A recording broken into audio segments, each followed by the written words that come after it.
পাকিস্তানত প্রবল বর্ষণে সৃষ্ট আকস্মিক বন্যা ও ভূমিধসে নেমি এক ভয়াবহ মানবিক বিপর্যয়। মাত্র ৪৮ ঘণ্টায় প্রাণ হারাই অন্তত ৩৪৪ মানুষ, আহতই আরো ১২০-এরও বেশি। ধ্বংসস্তূপত চাপা পড়ে আছে হাজারো পরিবার, এখনো সহায়তার অপেক্ষায়। পাকিস্তানের উত্তর পশ্চিমাঞ্চল আজ মৃত্যুপুরীত পরিণত।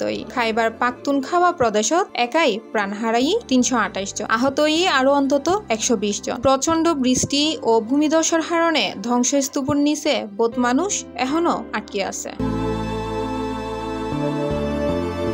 প্রাদেশিক উদ্ধার সংস্থা জানায় প্রায় ২,০০০ উদ্ধারকর্মী দিন-রাত লড়াই করেন, কিন্তু ভাঙা সড়ক, ধসিজন্য পাহাড়ি এলাকা এবং বৃষ্টির কারণে উদ্ধার কার্যক্রম মারাত্মকভাবে বাধাগ্রস্ত।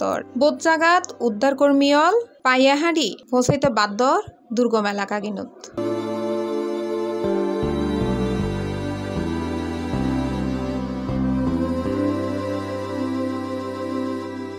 খাইবার পাখতুনখাওয়ার মুখপাত্র বিলাল আহমেদ ফয়েজি জানায়, শুধু সড়ক ন, বিদ্যুৎ ও যোগাযোগ ব্যবস্থা মারাত্মকভাবে ক্ষতিগ্রস্ত।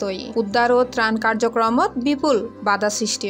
সবচেয়ে বেশি ক্ষতিগ্রস্ত পাহাড়ি জেলা বুনুর, বাজর, সোয়াত, সাংলা, মানসেহরা ও বাট্টাগ্রাম। প্রাদেশিক সরকার ইতিমধ্যে এসব এলাকা দুর্যোগ প্রবণ ঘোষণা করছে। আবহাওয়া অধিদপ্তর সতর্ক করছে আগামী দিনগিনুত আরো ভারী বৃষ্টির সম্ভাবনা রয়েছে। জনগণের নিরাপদ স্থানত সরে যেতে এবং সর্বোচ্চ সতর্কতা অবলম্বনের আহ্বান জানানো হয়।